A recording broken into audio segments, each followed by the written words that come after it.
Welcome to Unpacking Peanuts, the podcast where three cartoonists take an in-depth look at the greatest comic strip of all time, Peanuts by Charles M. Schulz. Hey everybody, welcome back to the show. This is Unpacking Peanuts. I'll be your host for the proceeding. My name is Jimmy Gownley. I'm also a cartoonist. I did things like Amelia Rule, 7 Good Reasons Not to Grow Up, The Dumbest Idea Ever, and my new Eisner-nominated series, In the Real Dark Knight, can be found over there at Gville Comics on Substack. Joining me, as always, are my pals, co-hosts, and fellow cartoonists. He's a playwright and a composer, both for the band Complicated People as well as for this very podcast. He's the co-creator of the original comic book Price Guide, the original editor for Amelia Rules, and the creator of such great strips as Strange Attractors, A Gathering of Spells, and Tangled River. It's Michael Cohen. Say hey.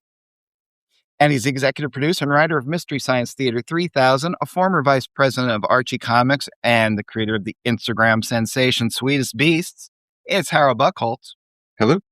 And keeping everything running smoothly and making sure we stay out of trouble, it's our producer and editor, Liz Sumner. Howdy. We have a really special episode for you today. Neil Cohn is here. Neil Cohn is an Eisner-nominated cognitive scientist, best known for his pioneering research on the cognition of comics. Having originally started in the U.S. comic industry as a teenager, he is now an associate professor at the Department of Cognition and Communication at Tilburg University in the Netherlands, and has published over 100 academic papers and 5 academic books on how comics are structured and comprehended in the brain, including his recent graphic novel, Speaking in Pictures, which is what we're going to talk about today. So please welcome to Unpacking Peanuts, Neil Cohn. Thank you for having me. So your new book, Speaking in Pictures, tell us a little bit about it. And if you can, tell us the genesis of how you started working on it and how it came to fruition. Yeah, my new book summarizes essentially 25 years of my research on how people understand comics and the cognition of comics, the structure of graphic communication in general. I've been working on this since I was in college. I went on to do graduate school, and I'm now a professor in this topic. And I've basically been working on this work for, like I said, 20 plus years, mostly with academic sort of writing. And I wanted to have a more accessible work that could be understood by more people. And I also, of course, am talking about graphics and talking about comics. And so I, of course, wanted to draw a book that would reflect the content as well. And I started out very young drawing comics and in the comic industry in the United States. So it just was always a passion project of something I wanted to do with this research. So I was kind of delaying it for many, many years. But I had plans for, 20 years to draw this book, and I finally felt that I was in the place to do it. So I finally went ahead and did it. Oh, that's fantastic. It's a massive amount of work it's one thing to write all this and think all this, it's wonderfully well presented, but to draw it on top of it, that's a heck of a lot of work. Was there any point in the process of actually drawing the pages where you're like, No. Yeah, I love doing the drawing. I will confess my inclination has always been more, I don't conceive of myself so much as an artist as I think of myself as a visual writer or a writer who writes in pictures is the way I used to phrase it when I was younger. Mm-hmm. And so I did, many, many, many rounds of drafting and roughs, and the finishes I had the whole rough book in development for many, many years. And I did the finishes on it in about a year. So It didn't take me that long to draw the whole thing. But it took me a long time to hammer down and refine the writing of it all. And do you use it in your teaching? I do, in fact. So part of the book came about because of the classes that I taught in the first place. So the gimmick of the book is it's me teaching a class. Mm-hmm. And there are absolutely jokes that I tell to the class in the book that I have told in real life. It's like, you practice the jokes on real people before you put them into a book. But I have a syllabus that I have planned for many years that would use this book as its a textbook. I actually, on my website, provide for people who do want to teach classes using this book, I have a syllabus available in suggestions for like homework assignments and things that they can use to teach this. Now, do you But have suggestions for the kids for excuses why they didn't do the homework? no, I don't have the excuses for them, but that'd be extra credit of preparation for classes. Take us back to you as a kid. Where did your interest in comics come about? And since this is a Peanuts podcast, at what point were you interested in the work of Charles Schulz? And did any of that influence this book? Great question. So I got really interested in comics very young. I was drawing like my entire life. I was, by the time I was, a kid, I was obsessed with like Disney and other things and was like drawing all sorts of every character I could figure out how to draw. By the time I was, I think 8, I was teaching my class how to draw Disney characters. And then, on and on it went. I had my own comic company when I was 11. Oh, that's good. Do you remember the name? Oh, of course. It was Fred Company. And then we rebranded as Fred Studios. Was there like a scandal? You had to distance yourself? No. I was very serious about it. So it was kind of modeled after Garfield comics, which I was into at the time. So I invented my character. My main character was Fred. He was a car dealer and he had a family. The dog was the funniest character, of course. And I did comic strips that I drew. And my parents were book publishers. So I had a copy machine in the garage. I had access to kind of knowledge about publishing. So I would print up all these books of comics, and I'd also make sculptures and stuff. And my parents had a mail order catalog. So I said, I need to have a mail order catalog. So I drew by hand with a ruler and stuff, drew out a catalog with the ordering information. And then I sent out mailings to family members and family friends and said, do you want to order my books and stuff? Oh, that's amazing. And they did. Many people ordered it. And so I was fulfilling orders and sending people stuff. And wow. I had a business and I was very serious about it. I was the president until I got a promotion to become the chairman of the board. And all my friends held positions on the board. So all my friends had, ranking within the company. Of course, nobody cared about it except for me and my one friend. My one friend, Aaron, who also was really into comics. And he drew comics too. So we were the ones who were really into it. But everybody else was like, why are we playing business? This is dumb. And I was like, we're not playing. This is real. So, I've been into comics since I was a very young kid. And then because my parents were book publishers, I was going to book conferences with my parents. And at one of these in the early 90s, Image Comics had just been created. It was, the hot new thing. And I found them at this book conference and started talking to them. And I ended up getting tours of like Image Studios and various studios around. And then I started working for them at comic conventions. I volunteered as an assistant. And then eventually they paid me when I got to be an older teenager. But I essentially started working for them when I was 14. Wow. And that gave me access more than anything to the inside. So suddenly all these professionals knew who I was because they hung out with me every summer. Oh, wow.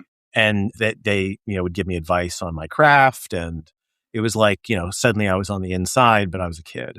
And I kind of liken it to the movie Almost Famous, where the kid is following around the band and suddenly he's on the inside. It felt like that very much as a kid. So I was always kind of, on the inside of the comics field since I was a young child. And then I went to college and started noticing connections between stuff that I saw happening in linguistics and cognitive science and stuff that I understood about comics. And I was like, wait a minute, there's a whole another way to think about this. And then it just went on from there. And with regard to Peanuts specifically, I read some Peanuts when I was growing up, obviously in the newspaper and stuff, and I always enjoyed it. But really, in fact, where Peanuts came into prominence for me was when I was doing research on this stuff. And in fact, I had this like quite old Peanuts book. I think it's on my shelf somewhere now. And when I started in graduate school with my mentor, he was like, bring some comics, let's just analyze them together. And I'd already done a substantial amount of work before I even made it to graduate school to do my PhD. But he was like, just forget all that. Let's start from square one. So he was like, we should look at some comics together. So I said, okay, I'll bring this Peanuts book just because I thought it would be fun as a good way to start. So we randomly opened it up, picked a strip, and then we just started analyzing it together. And it turned out there was all sorts of really complex stuff going on that you just don't realize is happening. And for the later part of the show, we'll go into the original strip that we looked at that first day of grad school. Excellent. So that was a very formative experience to realize, there's all sorts of really interesting stuff happening, even in this 4-panel strip. And then when I was starting into actually doing experimental research, because that's what my degree was in, is psychology. I have a PhD in psychology, particularly brain science. Mm-hmm. I had to think of ways to test this stuff. And when you create like brain studies, you need a lot of stimuli. So you need like 400 stimuli or something. It's like 100 different types of, let's say, strips, of which there's maybe 4 manipulations of each of those strips to test the thing that you're testing. So people have to see like 100 different strips of different types or sentences or whatever it is that you're testing. So I knew that I was going to have to like create a lot of stimuli, and I didn't want to draw it all myself because that felt like a lot to think about. So I was like, well, what can I do to optimally create these stimuli that I need to be testing with? And I thought, well, peanuts are really perfect because they have this very systematized size of panels. There's a ton of them out there. I wanted to be doing stuff with wordless comics because I didn't want the words to be confounding things. And Schultz has a ton of wordless comics as well. And so what I ended up doing was I actually contacted Fantagraphics, who donated. They knew me already. They donated the complete works of Peanuts to me. Oh, and I contacted people from Peanuts before it became the current owners, but there was like a thing there. And they said, yeah, go ahead and use Peanuts for your experiments. So I ended up scanning in I think it's something like 5,000 panels or 6,000 Peanuts panels. Wow. And sometimes we use the actual original strips, but most of the times we actually use the panels to rearrange them to create our own new Peanut strips. Uh-huh. Oh, yeah. And so I would never, so I have a very strict rule about never releasing these out to the world because I don't want anybody to be confused what we've done for our experiments with actual Peanut stuff. And this was, of course, before, say, generative AI, which is now just a whole nother issue. But we've created lots of new Peanut strips. And sometimes we then take those base strips to manipulate them even more for the specific things that we're testing in our experiments. But that's our primary stimuli that we use in our experiments. And because of that, I can say I have done the most research on the cognition of comics than anybody else at this point. And way more brain science on this, in addition to behavioral science measuring reaction times and other stuff. And the vast majority of this research is done with Peanuts.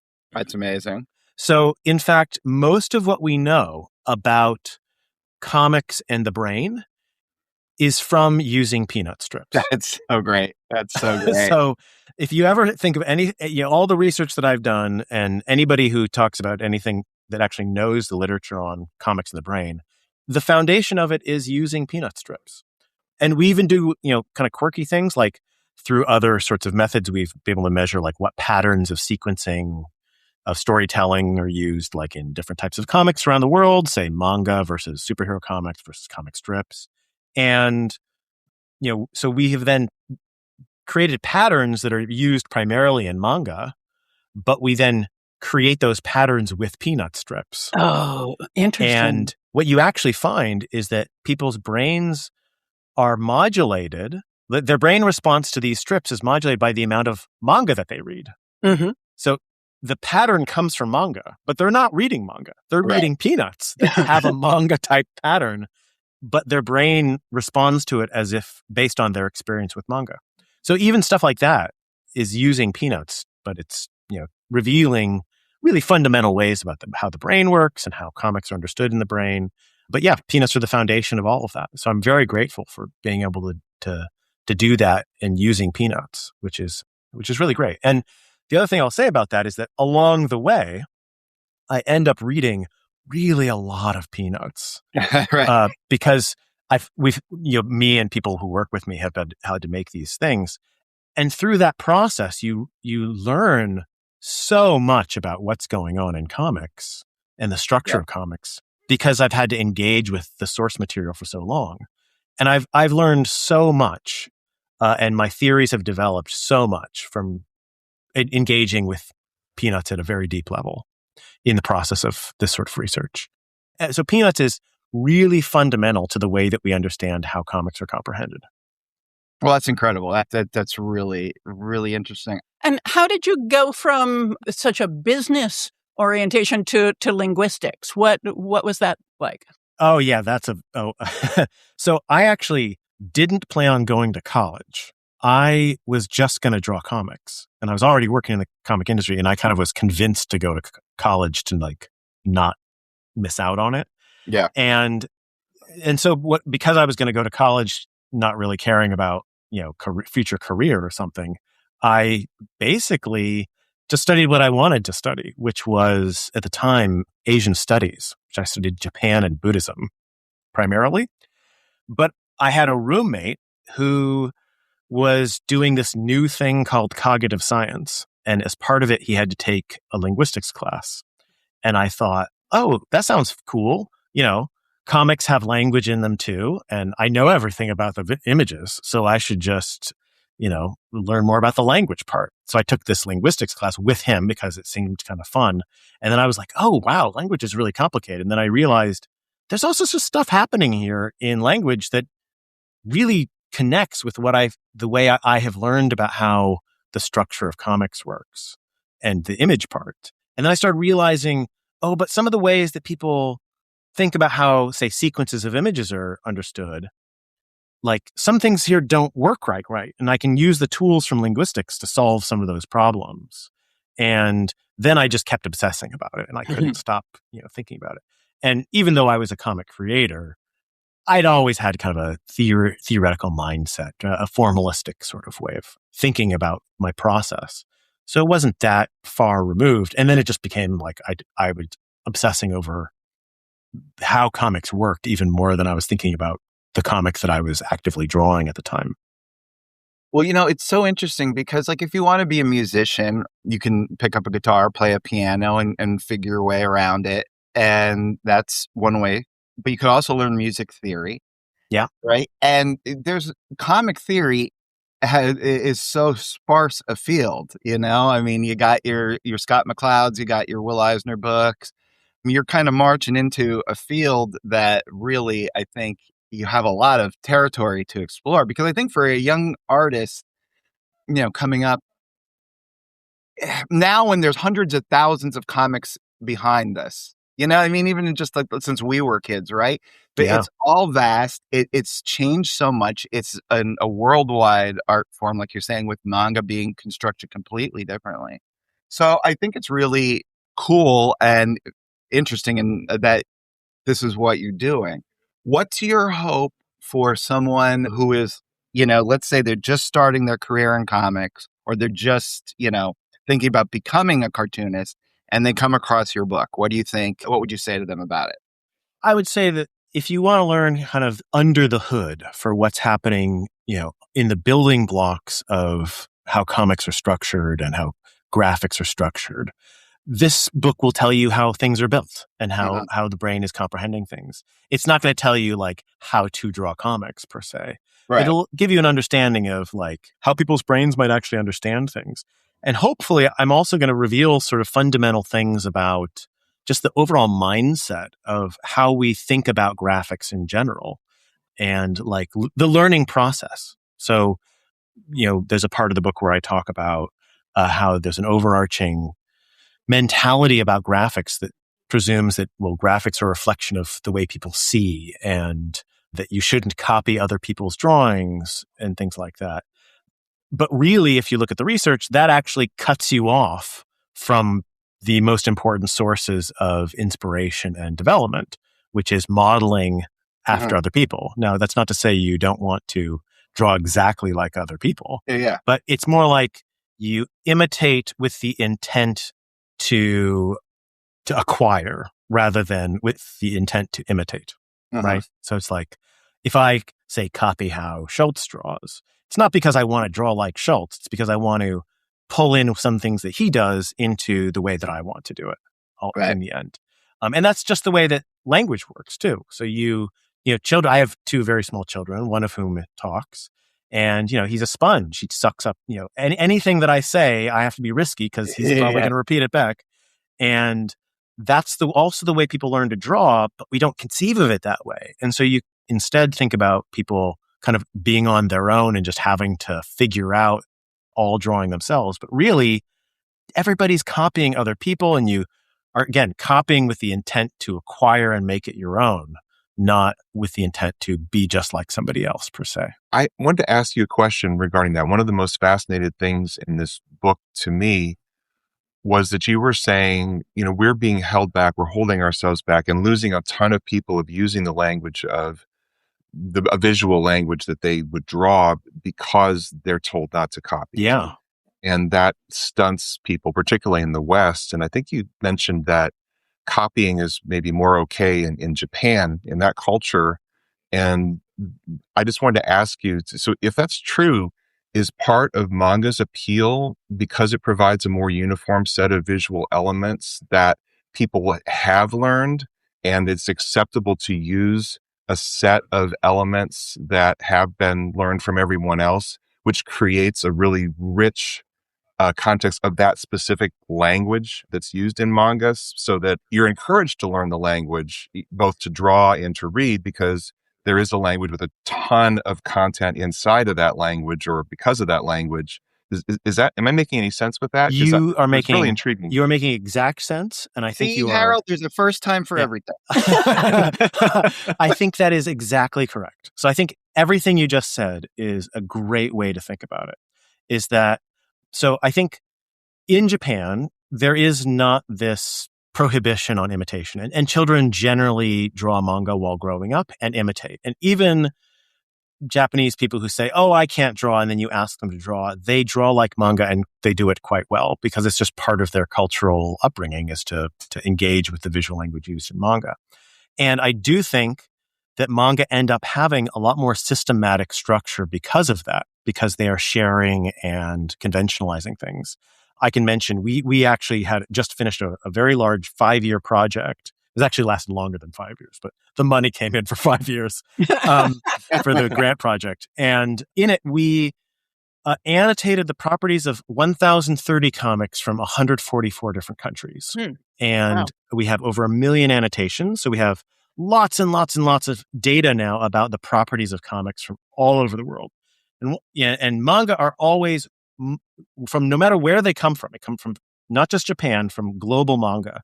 They have a very systematic structure that's fairly consistent no matter where in the world it comes from. And among them, you even have, say, like templated whole panels that, like, there's like a composition of a whole panel that is repeated across comics. And you have that in all types of comics, but in manga, the proportions are even higher. And so it's very systematized. And I think you're exactly right that having that highly systematized graphic, visual language allows a learner to more easily acquire it than if you have a learner who is either exposed to a system that is less systematic, or if you have a learner who you have told they should not be imitating in the first place, because then they're not going to be acquiring these patterns. So in the case of manga, I think it's more systematic, and people who really want to engage in it, they do end up copying it and acquiring these things. And it both means that they become proficient in that visual language, and they also socially become part of that visual language group. So they can then be people who are manga people, right? That's part of their social identity at that point, and for the system that they use and engage with. I'm really fascinated by that idea that you essentially seem to be giving us permission to not be afraid of using elements of the language. Because when I think of beyond manga, let's say there's such a variety of different styles in the West, and that's kind of encouraged, right? Yeah. You're not supposed to copy. Exactly. So the result is this diversity. Yeah. Yeah. Now, Peanuts is something that came out of the United States, obviously, that found its way around the world. And that's fascinating to me in terms of Peanuts, because it seems like that's one of the most universalized Western experiences of comics that the world has experienced and has in common, just because of one man's creation of a language. Yeah, I think that's true. And so I think, I agree. In the case of the spread of manga is, I think, very much facilitated by the types of patterns that are used in it and the way people are able to engage with it. That's not to say that other, systems like, say, superhero styled comics don't have that systematicity too, but I think that comes with it more people who maybe have prohibitions against imitating that style. Or when you do that, I think also the style used in superhero comics is a bit more complex than the style, like in its substance, than in the style used in manga. So there's a higher bar for proficiency to reach.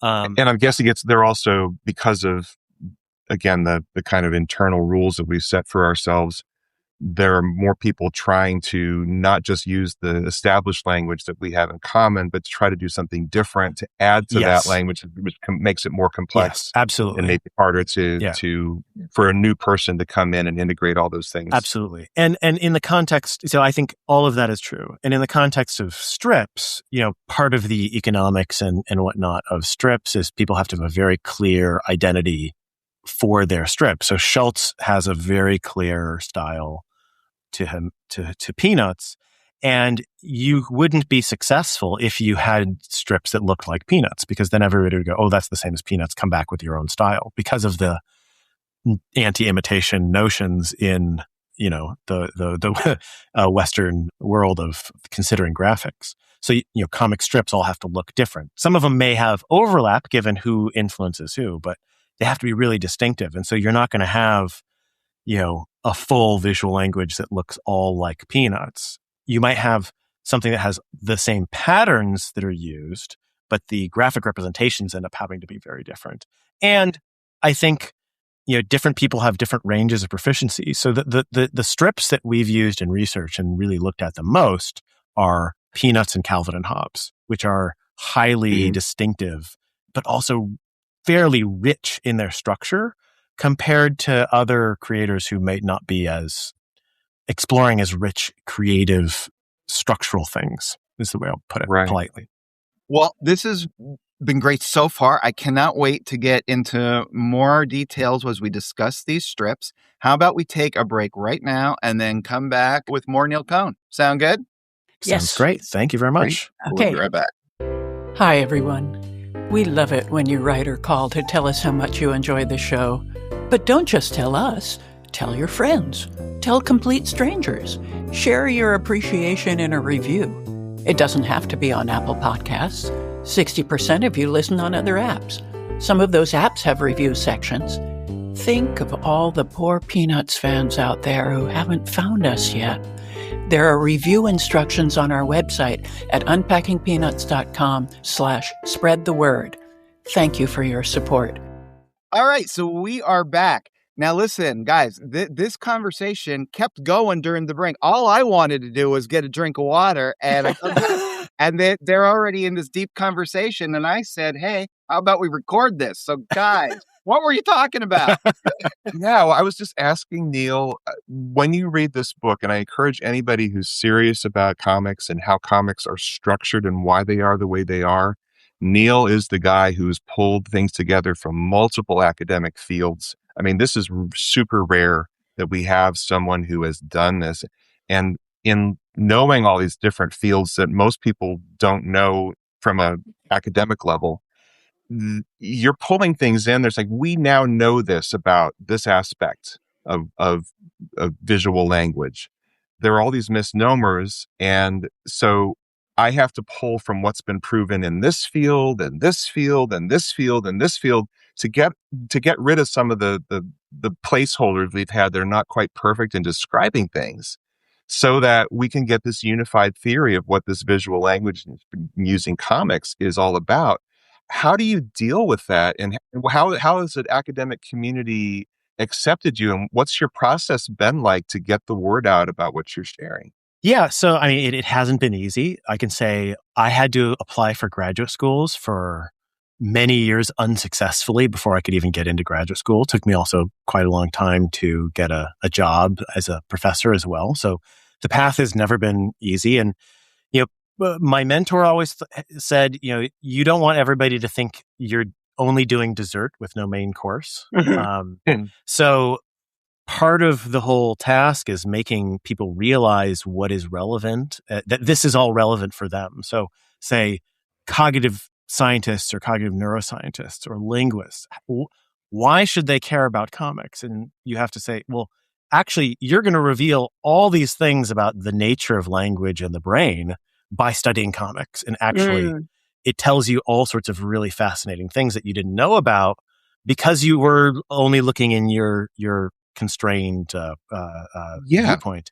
And the same is true of comics. So if all you're engaging with is comics and you're not actually looking at the bigger, wider way in which information is processed and all that stuff, you end up with a very limited viewpoint. Well, if you could pull just a couple of things that you say, I wish this field knew this from what I've pulled together, and I wish I knew what this field would know this, it would be just so helpful if they could integrate that into their understanding. Are there a couple of things you could bring up as examples? Yeah, I mean, I think part of, say, comic studies, there's a focus on, say, particularly because in comic studies, people think about the literary side, and the literary side often thinks about what is distinctive or interesting about a particular author or something like that. But also, there is so much systematization that's happening and systematic, regularized things that people simply ignore that is there, that is really important. So I mentioned, for example, there's a whole inventory of panel level templates or panel level vocabulary items, so to speak, that people deny frequently that comics have that sort of regularization. That like people say, oh, comics can't be like language. There's no vocabulary of panels. And then, you do the research and go, actually, there is a vocabulary of panels.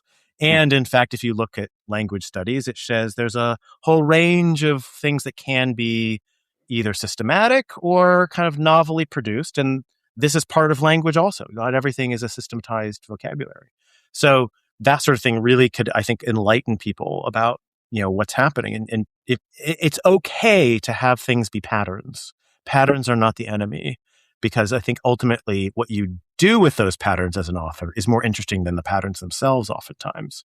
And I can illustrate this with Schultz as well. If you go through Schultz's strips, he uses the same patterns over and over and over again, but he often tweaks them or plays with them in fun ways that end up being really interesting. But it's not that he doesn't have that systematization. It's all there. It's just that you don't realize it because he's doing such creative things. Funny you should mention that, because Jimmy found some of those patterns. You want to tell that story, Jimmy? Yeah. So years ago, I guess it was like 2007 or 8, I was doing my comic book series, Amelia Rules, and I was approached by the Washington Post Writers Guild to see if I would want to do an Amelia Daily strip, which it didn't end up happening because of my publishing situation. But anyway, I was like, I don't even know if I can do it. Like, how would one do that? And I'm like, I need to figure out a way that I could instantly generate a comic strip, like without inspiration. So I pulled out the 1968 Fantagraphics book of Peanuts, and because they're all 4-panel strips. Yep.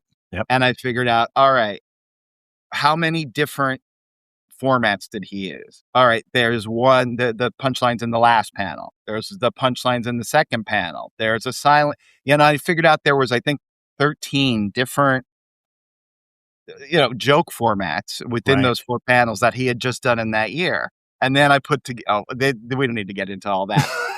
But that was the way I approached it. Well, you're speaking my language here. This is the thing that we do all the time.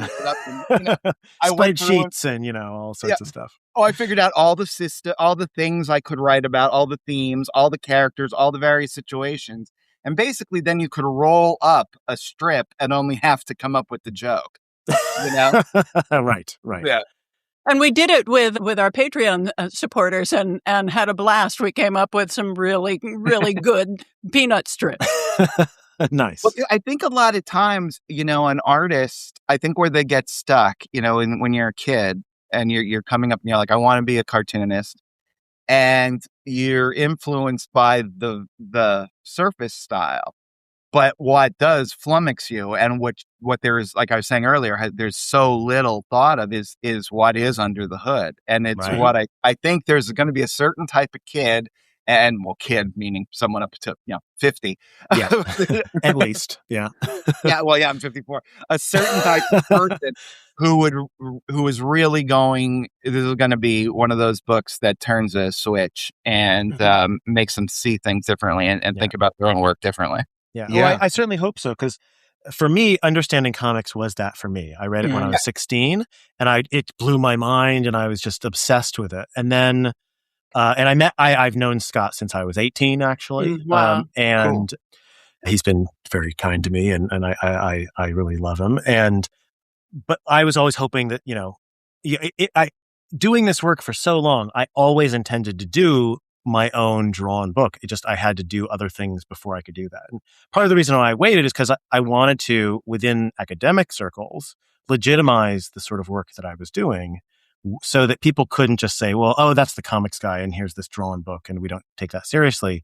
Instead, I've kind of established a foundation where people within at least my academic fields can look and go, well, he's done really a lot of fundamental research. So it's not just he's making stuff up. All of it has grounding in, empirical studies and all, I've done a lot of papers and books previous to this that were very academic-y. So I wanted to make sure that I had my basis covered before I did something that would then be more understandable for a wide audience. That's amazing, Neil, and thank you for sharing that. Having you here, this may not be a popular question to ask within our little group, but I have to ask you because I'm so fascinated by what you're saying about learning the language and learning common language to communicate with other people visually. In the world of AI, it seems to be predicting art using averages of all these different things. Yeah. And things that we're not aware of, but you're saying we can be aware of. I was just wondering, what's your take on how is there a way for people to use AI in a positive way? What do you think is the negative of having that in the mix? Yeah, so I think it's a complicated issue. So I think on the one hand, AI to some degree validates all the things I've been saying, because I've been saying that graphics are basically cobbled together systematic parts in novel ways, or sometimes not novel ways. They just cobble together from the averages of these parts. So a lot of times what you get from AI is essentially telling you what the average visual language is of a particular system. So if you say, make this like manga, it's not making it like a particular creator. It gives you the average, which is what, that's what a visual language is. So English, for example, all of us have a slightly different English in our minds, but the average of all of us people who have enough shared patterns is what we end up calling English. And there might be wide variance between, people who speak English in England versus, United States versus, South Africa, whatever. There's lots of Englishes. And the same is true of, say, the visual languages that are used in manga, but there still is a sense of an averaged out visual language there. And that's what AI ends up giving you, is that averaged out representation. Now, what's funny is AI doesn't actually know anything. It has no knowledge. And that's where hallucinations come, because it doesn't know anything.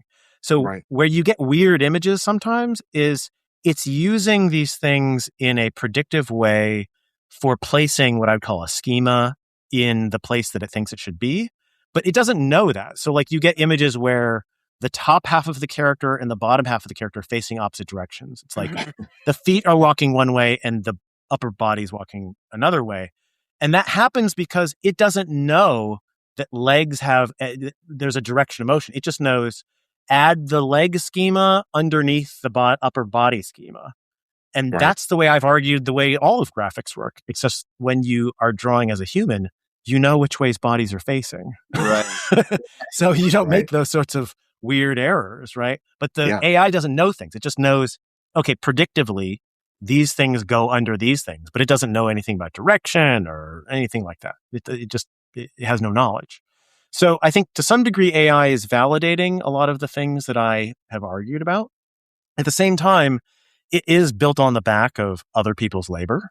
And so if you are generating stuff built on the backs of other people's labor, there is an ethical issue, I think, that is incredibly important. If it's the case that you build an AI from your own drawings alone, Right. maybe that's more ethical to use it in that way, right? Maybe that would be a valid case to do. Like if you're a comic artist who's drawn a ton of stuff and you feed all of your own stuff into your own AI and then generate your own work from that, I think I wouldn't have as much of an ethical problem with that because it's all you doing your own thing. Yeah, an example I thought, I've been looking at a lot of old Star Wars comics, the Al Williamson stuff, and I thought, boy, if he only had to draw the Millennium Falcon like once or twice and then could generate it in every possible angle, even if he then traced over it, because, so much photorealism is traced over photos anyway. Oh, yeah. For sure. What would the difference be? Obviously he didn't have it, so it didn't come up, but... I find that less problematic if you're doing it for your own set of stuff. If it's more like, you are using this AI, you don't know where it's been sourced, so to speak, and then you are producing it and saying, well, this is my new work. And then it's actually essentially just recreating the image exactly of somebody else's. And you have no way of knowing it, right? Yeah, you have no way of knowing it. That's kind of either stolen valor, stolen labor, essentially. And that's more problematic. The weird thing for me, like you were mentioning superheroes, it's like, so the Marvel Universe owned by a giant corporation. Right now they're putting all of that into their own in-house AI that is built off of all the work for hire that everyone's done over the past 80, 90 years. But it's so strange because now there's going to be a corporate entity that has ingested, which it's already playing off of every artist now is building off of what every else artist is. But now you got a computer doing it and having artists integrate with it and engage with it.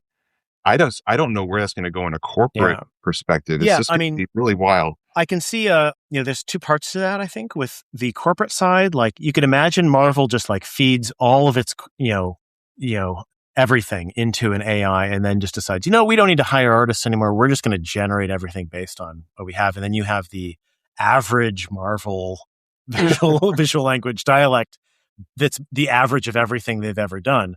The problem is that, comics readers like cool new stuff also. Yeah. And AI just can't do that because it's always going to be regurgitating only the things that's in its training set largely.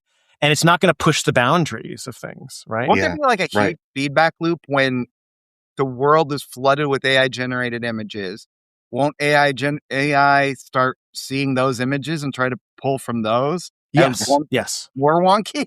Yeah, so that is already happening. And there are studies that already show that as you generate text and images that are trained on generated text and images, things get worse. The models get worse. The production gets worse. It's able to do worse stuff because it just kind of like collapses on itself a little bit. That makes sense. Yeah. In the case of Peanuts, how do you feel about it as, the creators has been passed now for 20, 25 plus years, right? And it's agreed upon that the core work that he created is complete, right? You can make things that are based on it in animation or comic books or picture books or chapter books, but the actual body of 50 years of strips is complete, as at least that's the way it's understood now while the family is still around and they're honoring his wishes. Do you think that gives Peanuts in a sense a leg up now and in the future because it can be rearranged, but the rules are set that you have to base it directly on the work that is, everybody agrees this is the canon? Yeah, I think that's fair. I mean, I do, get a little bit rankled when I see the clearly AI generated Peanut stuff. And that's everywhere. And it's everywhere and you just go, why? Yeah. Why? So, Yeah, I think, I think it's good that you have a clearly demarcated line between here is what was produced that is the canon, and then everything else is just whatever, right? And in some cases, it's authorized and hopefully better, and when it's authorized. And then there's other cases which are just, fluff of stuff. Mm-hmm. So I think that's at least a nice dividing line. There's not like, I don't think Schultz family is going to be suffering financially as much as, Probably say, other not. people are from these things. But yeah, I think it's at least a little bit better as a situation. It would bother me even more in a case like Calvin and Hobbes, where the creator clearly does not want anybody else to be doing this stuff. And there is such a sentiment of it as like, here is the complete canon, and that's all that should exist. There shouldn't be anything else. Yeah, whatsoever. He couldn't be more clear about his wishes. With Yeah, this. exactly. So I think in my friends have talked about, like, what happens when Watterson dies, and then his family's like, now we're going to market everything. It's like, that would be terrible because that's not what he wants. Right. So yeah, I think you have to look at it in that context. It's also not like, Peanuts has not been monetized right. in any sort of way. So it's, I think there's, different intents by different creators and different situations at play. All right, you know what? Let's get to the comic strips. Yeah, okay. Yeah. Now, tell us, so you selected a few of these strips for us. Yep. Tell us, what was your criteria that went into picking these? Yeah, so there's 3 strips here. The first one is actually the strip that I looked at the first day of grad school, and I thought that would be a fun historical way to look at and kind of reveal some of the interesting things. And we have actually done experiments completely based on that particular structure. The second one is a variety of that and was a strip that I read and then realized fundamental insights about things. And the third one is something that has a really interesting structure to it that I don't know if people realize this. And I talk about it in nearly every talk that I give. And in fact, there is a strip in my book that uses that structure exactly that I redrew to be my own drawings.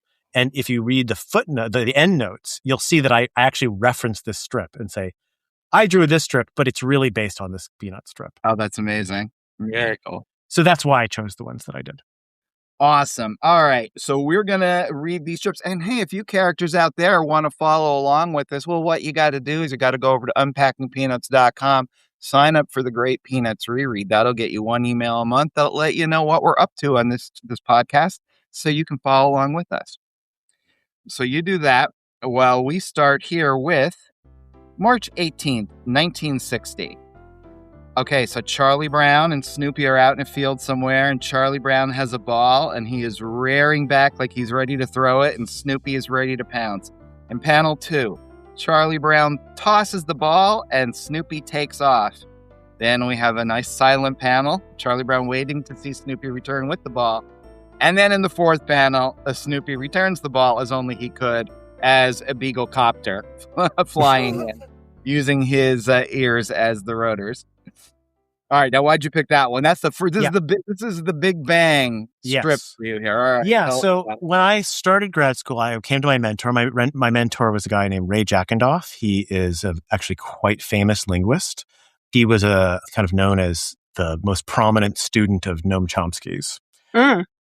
But he offered much to linguistics and cognitive science beyond that, and he's still active.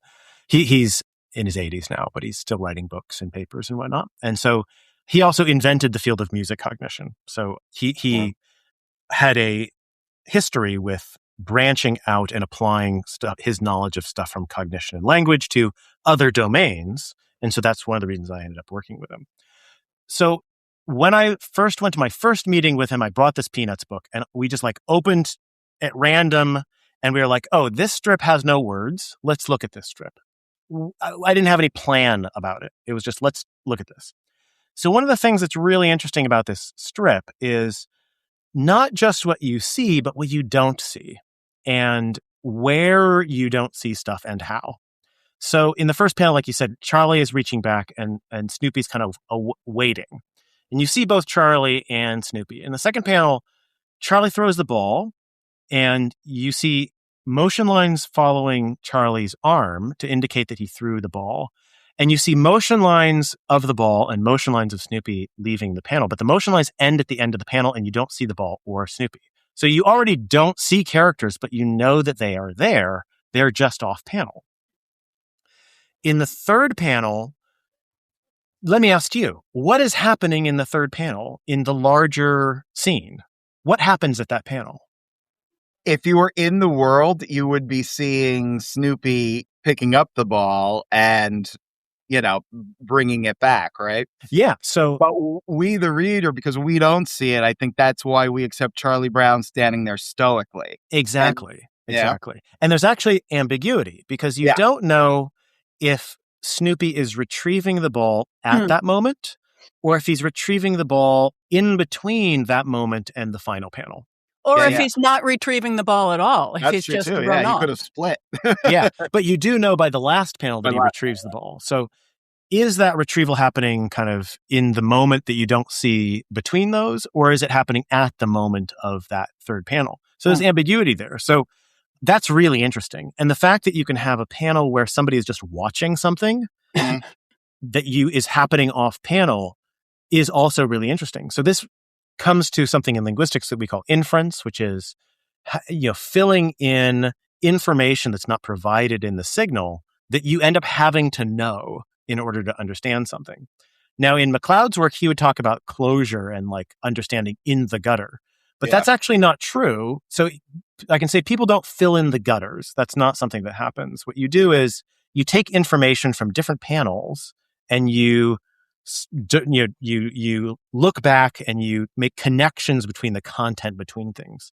But oftentimes where you're actually filling in information is at a panel itself, not in between panels. So one of the things that we did in my first day is we literally wrote out all the different characters underneath the strip. So I had a row for Charlie, a row for Snoopy, and a row for the ball. And at each panel, we notated whether you see that thing or not, and what that thing is doing, whether you see it or not. So you know that Snoopy is off running and he has to retrieve a ball at some point, but you don't see that retrieval process. So that is something that you end up having to fill in your mind, and maybe it happens at that third panel and maybe not.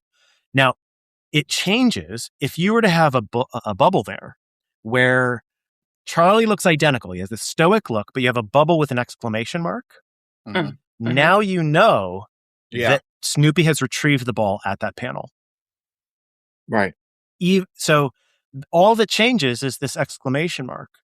But the inference that you make of whether Snoopy is or is not definitively getting that ball changes. Now, in both cases, you still have to infer that Snoopy retrieves the ball.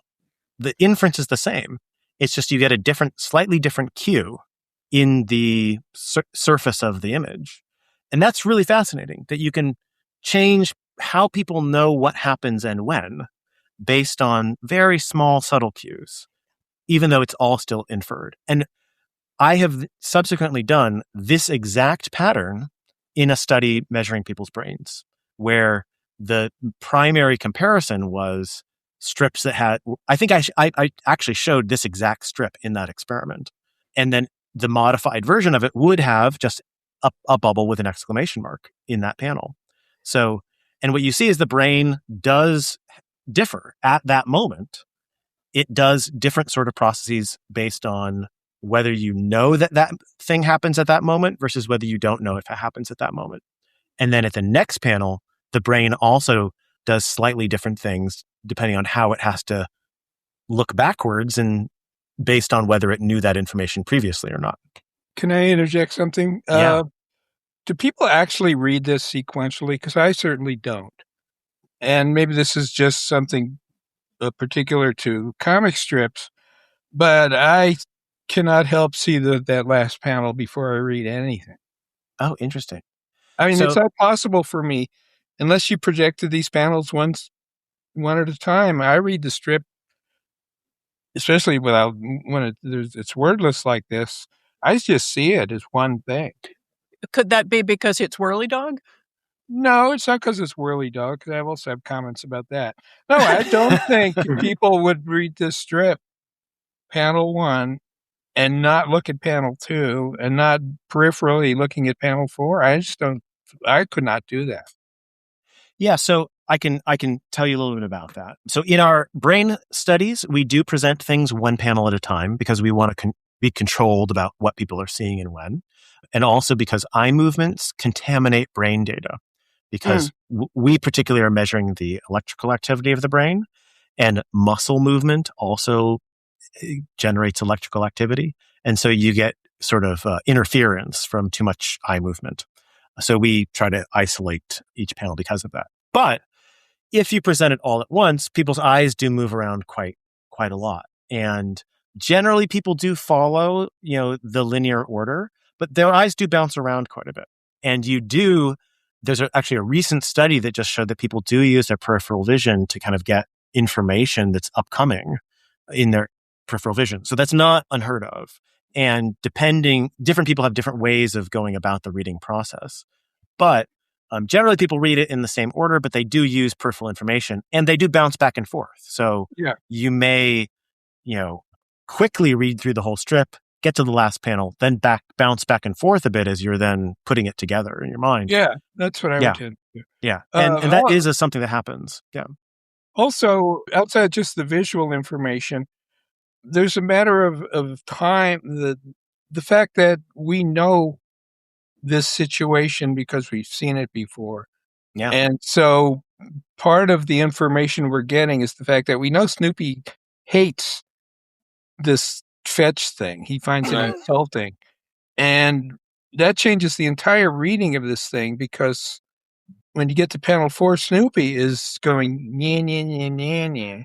I mean, I hate the whirly dog. Actually, this was one of my least favorite strips for another reason. But, it's a great gag. But basically, and we were saying what is great about Schultz is that everything is particular to the characters. Yeah. A joke for Linus would not work for anyone else.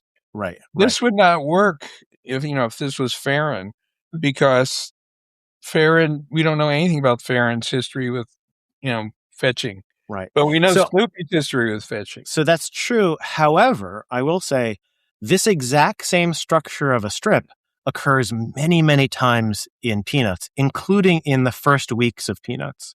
So in that one, there's one where you see Shermie throw a ball, and then in the last panel, Snoopy comes back with his shoe. And it's revealed, or I believe it's maybe he kicks a ball, but then Snoopy comes back with the shoe, and it reveals that, well, actually it was being fetched because his shoe went, right? But it has this exact same pattern where the first panel is him reaching back, the second one is he kicks, the third panel is Shermie looking, and then the last panel is Snoopy bringing the shoe back. There's other ones where it's Charlie throws a ball and Linus returns it. All of them have this third panel looking panel of the thrower or kicker or whatnot. Always has the same structure, where there's what I call an onlooker is that third panel, and they all have the same structure to them. So that was one of the ways that I realized, this is a really clear pattern. Yeah. And there's a very clear structure happening, even though there's other characters doing all these things. Yeah, this would not work at all as a 3-panel strip. If you took a panel 3, the timing, it's timing. It's just like Schultz was a master of timing it. And that's what that third panel does. It gives you a little pause. He's thinking about something. Yeah. It's that idea of that time and space, are the same on a comic. And if you don't have that, I call them beat panels, or the on-looking panel where he's just taking it in. Yeah, it throws up the timing totally. Yeah, so I think there's also what we've called, there's another cartoonist, Neil Cohn, called it the setup beat panel pattern, where you have a silent penultimate panel, essentially. And I think this is a variant of that. But this is a silent penultimate panel that specifically, they're all silent in this strip, but this is a specific one that has this sort of onlooker where you are not seeing certain information that is then inferred. And that's what's really interesting. And that actually connects to what is in the second strip that I provided, actually, if we want to move to that one. Let's do it. November 9th, 1953. Snoopy is shocked because a football has landed thump right very close to him, and he's curious as to what this is. So he goes over, and we see him looking at it with curiosity and the little question marks over his head. And then panel 3, pow! Just a giant, great-looking pow in his fantastic C1 lettering style. And then the last panel, we see Snoopy has been knocked silly. He's lying on his back, eyes are whirling, and Charlie Brown and the gang are in the background with the football. And Charlie Brown says, "Okay, men, first down, 10 to go." There you go. So this strip has, the third panel is the main thing that I want to think about here. So the third panel where it says POW also has this star that's around the POW. And the star is ambiguous for whether it's kind of the carrier of the POW that indicates it's a loud POW, let's say, or it's what I call an impact star or an action star, which indicates the impact of the event that's happening. And you can take away the POW and the star itself works fine. And you could take away the star and the POW also works fine. Yeah. So these are two different elements that both are telling you about stuff that you're not seeing. And this is another great case where something is happening at this panel. It's not happening between panels. It's happening at this panel, but you're not seeing that event now. So one of the things I also realized by reading this one is that the thing I did was I took away the POW, and I should say the POW, the onomatopoeia, the star, the onlookers, those are all part of a larger inventory of specific types of panels that push you to infer information you're not seeing. And there's a whole list of these that are all conventionalized patterns that happen in Peanuts, but they also happen elsewhere. I discovered them in Peanuts because I was reading all these Peanut strips. And this one is one that I discovered from this strip. So it's what I call an action star. And that is this star-shaped flash is obscuring the actual event. Now, what's really interesting about that is that panel is the climax of the strip. And that star-shaped action star, you can substitute in other strips for basically any climactic panel. Right. So it essentially is a conventionalized, it's the way I liken it to is like a pronoun. So a pronoun is a word that you could substitute for basically any noun and it still works in an abstracted way. So you can substitute for all sorts of nouns in a sentence. So, the star raced through the sky. It raced through the sky. So you could replace it for lots of different things. As a pronoun. This is what I call, so a climactic panel is what I call a peak. And this is kind of like a pro-peak, like a pronoun of a peak. You can replace it for literally any peak panel. And we've done experiments showing this, and it's very reliable. So it kind of ends up being a diagnostic tool. If you want to know where the climax of a strip is, you stick this panel into it and see if it works. So you could, for example, replace the onlooker panel in the last strip with that star shape, and it works because that's the climax of the strip. And in virtually any strip where there's climactic panels or a climactic panel, this will work to substitute for those panels, but it doesn't work if you substitute for other positions in the sequence. It's weird if you do that in other places. In what way do you mean it works in that first strip we were? Yeah, so what it works is it provides a panel that structurally feels like a good narrative. That's the way I'd put it. So it not in the meaning sense, like it would be hiding certain meaning because you clearly lose out on the meaning that you're now replacing it with. But it feels good as a narrative sequence where if you were to replace that star shape with, say, the first panel of the strip, it would not feel like a good narrative sequence. It would feel like, wait, why is there this climax at the beginning and then it dips down and there's a climax again later on? That's strange.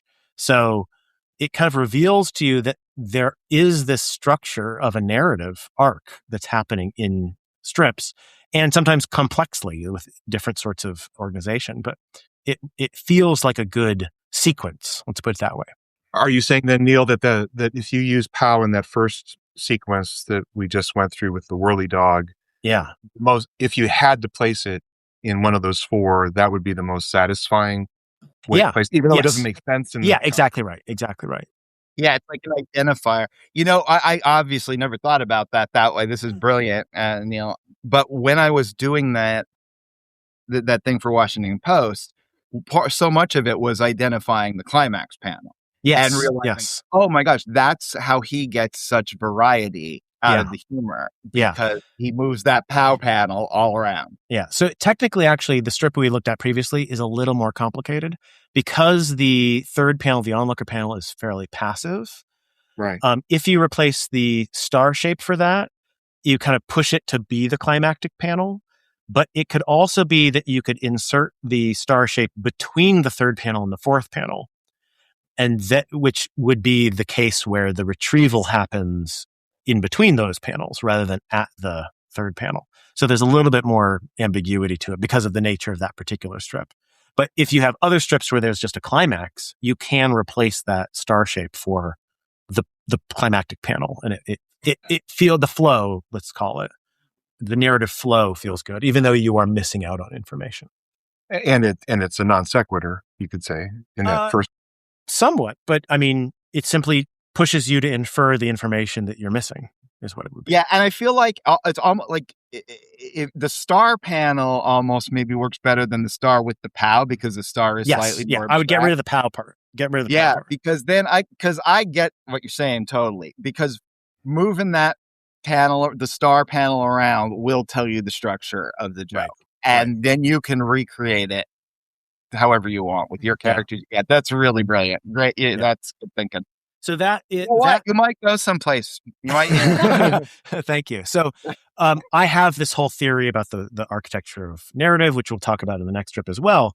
And this was also a pivotal moment because I realized, I can use this star as a kind of a diagnostic test for revealing the structure of things. Mm-hmm. And then it pushed us to think of lots of other diagnostic tests for testing other things. So another one that I somewhat stole from an internet meme is, if you want to test what the kind of denouement is of a strip, which comes after this peak, you put "geez, what a jerk," a bubble that says "geez, what a jerk." So if you replaced, if you added a "geez, what a jerk" bubble to Snoopy here, it would work in that last panel because it works early round. Yeah, but you couldn't add "geez, what a jerk" to say the second panel. Yeah. So that is weird. So you have these sorts of funny little things that tell you what the underlying structure is. And you can design these little tests to reveal that structure, which ends up being really fun. So that's what this did for me, is it both taught me that, there are these things that you don't see that happen at this panel, not necessarily in between panels. That's important. And that you can, do you can use certain conventions to test things. And it reveals to you things about the structure, which is, I think, really fun. Well, this is like so fascinating to me because I don't work correctly. I can't do anything right. Like sometimes I will have the general. I know what information needs to be conveyed on this page. This is particularly for my Amelia Rules comic, and I will start dividing the page into panels before I know what's going into the panels. Because I know, this is where, with this language now, this is where the star panel is going to go. This is where the "geez, what a jerk" panel is going to go. And I can leave what's the actual words until the very, very end. Yeah. Because the structure is solid. Yeah, exactly. And I think part of that also is that when you're creating comics, you don't always create them in the linear order that things appear. And that's because you have a bigger structure in your mind based on this kind of architecture of narrative structure. And so you can, that really hangs off of the peak panels. So you want to know where the peak panel is, and then you can work towards it and you can work past it. Yeah. And so sometimes you don't even know what the lead in is, where those things go, and then you work backwards. And that's, that makes sense when you have a bigger structure to work with, rather than all structure is kind of in a linear sequence or something. And that's actually a great lead into the next one, if I might say. Let's do it. May 11th, 1958. It's a Sunday. So we're starting off at the baseball field, a beautiful panoramic drawing of a tiny little Linus standing out in the outfield. And then it must be practice or something, because Charlie Brown's at the plate and he takes a big wallop. We see Schroeder back there as the catcher. And it's a high fly ball. Linus clocks it in the air. And then he takes off after it. And it must be a really deep hit because he has to run basically between two buildings where he sees Lucy. who is playing in the sandbox, making a little pile of sand. Linus, in the middle of this play, mind you, stops, looks at what Lucy is doing, takes a moment to make a gigantic sandcastle dwarfing anything Lucy would attempt, then sprints again towards the ball, only to make a spectacular catch in the last panel. Very nicely described. So this strip highlights very nicely why comics actually have a much bigger, richer structure than I think people account for. And I will say, in my book, I have this example of people playing Frisbee. This guy running for a Frisbee, and then he stops and builds a blocks and then catches the Frisbee. It's based on this strip. So this is the strip of my much worse drawings than Schultz's version. I'm essentially imitating this strip. So the thing that I want to highlight first is that if you look at panel 4 is where Linus goes running and his hat starts coming off. And then look at the second to last panel. What you might notice is that those two panels look nearly identical to each other. Yeah. And that is a clue. Now, those two panels bracket the panels where he interacts with Lucy and builds a sandcastle. Yeah. Now, I think when people read this linearly, they think this is, okay, they're playing baseball and then Linus makes a detour, builds a sandcastle, and then catches the ball. But really, structurally, what you have is actually two strips. You have a strip about sandcastle building that is embedded inside a strip about baseball. Yep. And you could separate out or cover over the baseball ones, and the sandcastle strip works perfectly fine on its own without the beginning and end baseball strips. Yeah. That works as a strip. Then, if you were to cover up the sandcastle ones, you basically have a strip that is Charlie hits the ball, Linus runs, he catches the ball. Yeah. Both of those work perfectly fine on their own. So this is essentially a graphic example of what we call an embedded clause in speech. So in sentence structure, you can embed sentences inside sentences, like my cat who loves fish ate dinner. And so the who loves fish is an embedded clause inside my cat ate dinner. This is why all kids need to learn how to diagram sentences. Exactly right. Exactly right. And you can diagram this exact strip with that same sort of hierarchic structure. So this has an embedded clause in it. And what's amusing in this case, the embedded clause is the joke, right? And so that's really fascinating that you can have this sort of embedded clause inside this other sequence. Now, what's also interesting about that is that means that those two panels that look similar to each other of Linus running, you have to make a connection between those panels at this distance because there's this other thing in the middle between it. So that you have to have some mechanism to allow your brain to connect this earlier panel to this later panel. And you could, in fact, add lots of other stuff happening in between. Linus builds a sandcastle. He goes and takes a bath. He goes and eats lunch. And then he goes and catches the ball. Or you could keep adding more and more stuff that Linus does in between, as long as you keep those last two panels at the end. And you're just going to have a bigger and bigger embedded clause. Right. And no matter what, you have to make a connection between the first running and the last running. So has anyone ever done a graphic novel where you have the first 4 panels and then you go through 100 pages? Probably, Jimmy, you've done this. And then the last page, you finish out what happened in page 3. Great question. I don't know. I am not. I could imagine sure. Chris Ware doing. He almost thought of him right away. So that's really fascinating because it means there's things in comics that you have to make distance connections between. And it's not that you make distance connections between everything. It's not that every panel connects to every other panel. It's, in this case specifically, these bracketing panels need to connect to each other. And that means you have to have some sort of mechanisms to do embedding and hierarchy, which is the foundation of my kind of larger theory of how sequences of images make sense.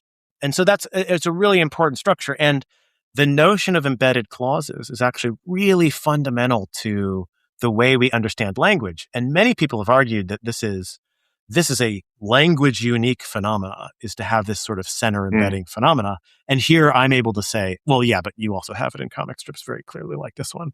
So it's not distinctive to just language. It has to be a larger thing. Or maybe the graphics are also a type of language because the same sort of structure is happening. And then the last thing I'll say about this strip, perhaps, unless you want me to keep going, is so we have never overtly tested these sorts of what are called distance dependencies, these distance connections. And it's something that we have a current grant project that I'm working on now, funded by the European Research Council. And I have a student who is working on this exact project. In fact, this, in the same way that the first strip was like my origin of a whole experiment, this strip is now the origin of a whole experiment that we're currently building.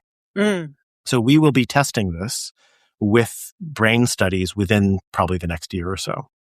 And specifically, you're going to be testing for what, how long a clause can for it to work in people's minds, or how people's minds deal with. So I can tell you about the structure of it. So imagine if instead of those 4 sandcastle panels, you had 4 panels of just Linus running. Right. So if you were to extract those 4 panels of Linus running, that would not be an embedded clause. That's not like a separate strip on its own. So if you then compare the kind of reconnection panel where the second to last panel, you would imagine that the brain is doing something a little bit more when you have to exit that embedded clause than if he was just running that whole time and it was contiguous. So we're going to measure then what the brain is doing to make that distance connection at the embedded clause version versus a version that has no embedded clause. And I think the joke here, though, is the embedded clause is impossible because of time. The time absolutely. And there is also, fascinatingly, implicitly, the ball is still in the air. Right? And in fact, what's funny is you never see a ball until the last panel. Right. Even the one where he hits the ball, you don't see a ball. But you know a ball is there, and you know a ball is in air that entire time, even though you never see any ball until the last panel. So that's another part of inferencing. Well, this strip is a remake, almost an homage to an earlier Peanut strip, which I picked as my number 2 all-time favorite strip. It could have been this one, but it's Charlie Brown who's running after the ball. And so what he's saying here, again, because the joke has to be character specific. Yes. Linus is a genius. Yes. And Charlie Brown's doing this amazing thing. Well, you know it, because he's running after a ball, jumping over fences and everything. Again, the time distortion. But in the last panel, he drops the ball. Yeah, I know that exact strip. Because he's a loser. We've used that strip in experiments too. So I know the exact one you mean. One of the things that makes Schultz, it's just that last little touch too on top of everything else is like, if you see Linus running in panel 4, he's running to get the ball. The next to the last panel, just because of the addition of that line, now he's rushed to get to the ball. Yes. Yes. It's wild. Yes.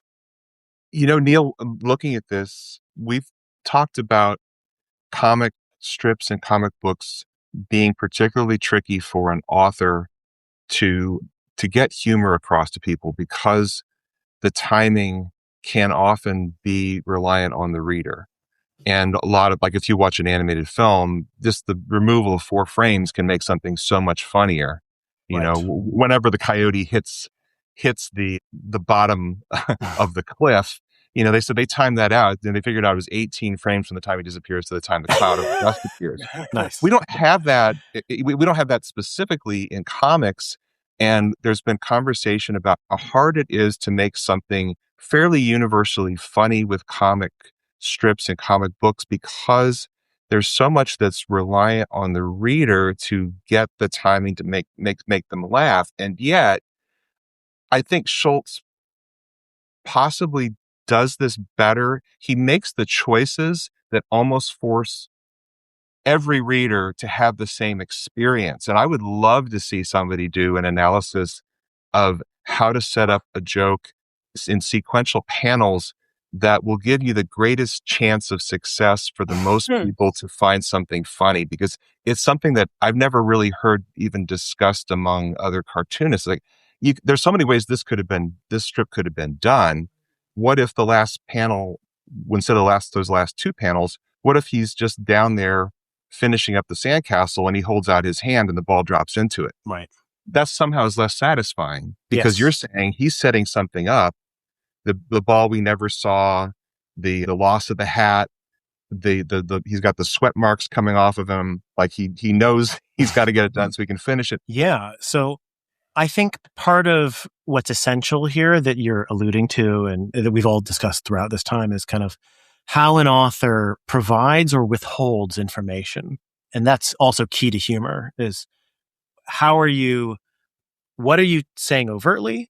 What are you withholding? And what are you pushing a reader to understand by withholding information? And it is, I think Schultz does this really quite majestically to describe it. He's so good at it. And a variant of the one that you describe, where if he was just to hold out his hand, is there's one where he, the ball gets hit, he goes running, and then he gets in the kiddie pool with several girls and then catches the ball. That one doesn't have an embedded clause because he is entering a situation where he is then doing the catching situation, right? But that has a different flavor of funny. There, it's funny because he's, in a kiddie pool with other people. This is funny because it's an aside, almost like the sandcastle building part is this other little event that happens. Right. Yeah. May I point out, he's doing the famous Willie Mays basket catch. Also a good note. Yes. Yeah. And this, of course, follows other, again, character-specific things where Linus is really good at catching things, right? And good at building sandcastles. So that's part of the genius. Building everything. Yeah. Well, Neil, thank you so much for coming on the show. You can come back anytime. That was I'd love great to. Conversation. Guys out there, if you're interested in comics as an art form, if you're interested in being a cartoonist, you got to pick up Neil's book. There will be a link in our description. Neil, tell everybody where they can find you. You can find me online at visuallanguagelab.com. I'm also on Blue Sky at Neil Cohn at whatever the Blue Sky ending is, and Instagram at The Visual Linguist. But visuallanguagelab.com is my website. You can find everything there. Awesome. The book is Speaking in Pictures. Be there, be square. All the kids are going to be talking about it. And that's it. So for Michael, Harold, and Liz, this is Jimmy saying, be of good cheer. Yes. Be of good cheer. Unpacking Peanuts is copyright Jimmy Gownley, Michael Cohen, Harold Buchholz, and Liz Sumner. Produced and edited by Liz Sumner. Music by Michael Cohen. Additional voiceover by Aziza Shakrala Clark. For more from the show, follow Unpack Peanuts on Instagram and Threads. Unpacking Peanuts on Facebook, Blue Sky, and YouTube. For more about Jimmy, Michael, and Harold, visit unpackingpeanuts.com. Have a wonderful day, and thanks for listening. But everybody else was like, why are we playing business? This is dumb. And I was like, we're not playing. This is real.